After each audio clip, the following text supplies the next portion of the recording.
न्यायालयीन कर्मचाऱ्यांच्या मागण्यांसाठी जालन्यात बैठक, राज्यव्यापी आंदोलनाचा इशारा. समान काम समान वेतनसाठी न्यायालयीन कर्मचारी आक्रमक. जालन्यात बैठकीत आंदोलनाची रणनीती ठरली. आज दिनांक 22 रोजी शनिवारी सकाळी 11 वाजता मिळालेल्या माहितीनुसार न्यायालयीन कर्मचाऱ्यांना न्याय मिळावा, वेतन श्रेणीतील विसंगती दूर करून समान कामाला समान वेतन लागू करावे यासह विविध प्रलंबित मागण्यांसाठी जालना वकील संघ कार्यालयात जिल्ह्यातील न्यायालयीन कर्मचाऱ्यांची महत्त्वपूर्ण बैठक पार पडली. महाराष्ट्र राज्य न्यायालयीन कर्मचारी महासंघ गट कच्च्या पदाधिकाऱ्यांच्या उपस्थितीत झालेल्या या बैठकीत राज्यभरातील सुमारे 34,000 न्यायालयीन कर्मचाऱ्यांच्या प्रश्नांवर चर्चा करण्यात आली.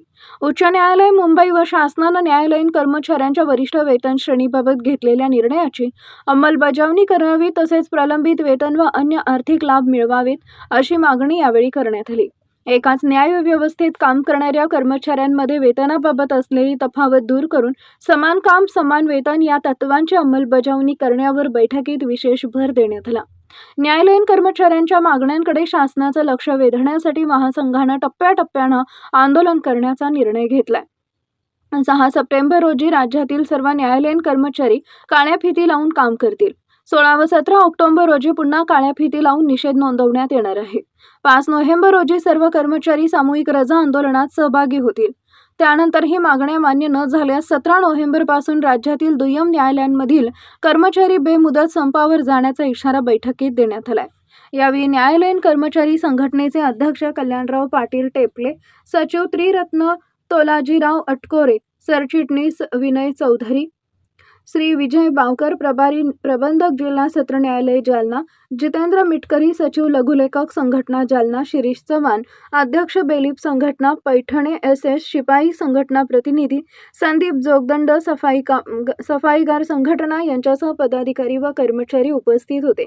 न्यायालयीन कर्मचाऱ्यांवर होत असलेल्या अन्यायाबाबत वृत्तपत्रांमधून आवाज उठवून शासनाचं लक्ष वेधण्याचं आवाहनही करण्यात आलंय.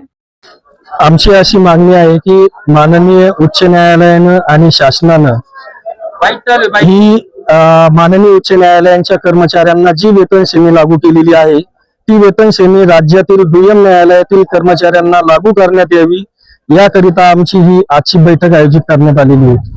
आणि ही मागणी आमची शासनाकडे 18 महिन्यापासून मागील प्रलंबित असून या मागणीकरिता आम्ही आजची बैठक आयोजित केलेली आहे. पुढील आंदोलन, पुढची दिशा, तुमचं कसं आंदोलन आहे, काय संदर्भ सांगा. जर माननीय उच्च न्यायालय आणि शासन यांनी आमची जी मागणी आज माननीय मुख्यमंत्री महोदय कार्यालयात प्रलंबित आहे ती जर मागणी आमची लवकरात लवकर मंजूर झाली नाही तर आम्ही संपाचा नोटीस दिलेली आहे. आणि आम्ही 17 नोव्हेंबर पासून राज्यातील सर्व दुय्यम न्यायालयातील कर्मचारी ज्यांची संख्या 34,000 आहे असे सर्व 34,000 कर्मचारी हे संपावर जाणार आहोत. तत्पूर्वी सप्टेंबर आणि ऑक्टोबर महिन्यात आम्ही शासनाचं लक्ष वेधण्यासाठी काळ्या फिती लावून काम करणार आहोत. प्रमुख मागणी काय आहे? आमची प्रमुख मागणी एवढीच आहे की शासनाने आणि माननीय उच्च न्यायालयाने हायकोर्ट कर्मचाऱ्यांना, जे की आमचे बांधव आहेत, त्यांना जी वेतन श्रेणी लागू केली त्याच खात्यात आम्ही काम करतोय.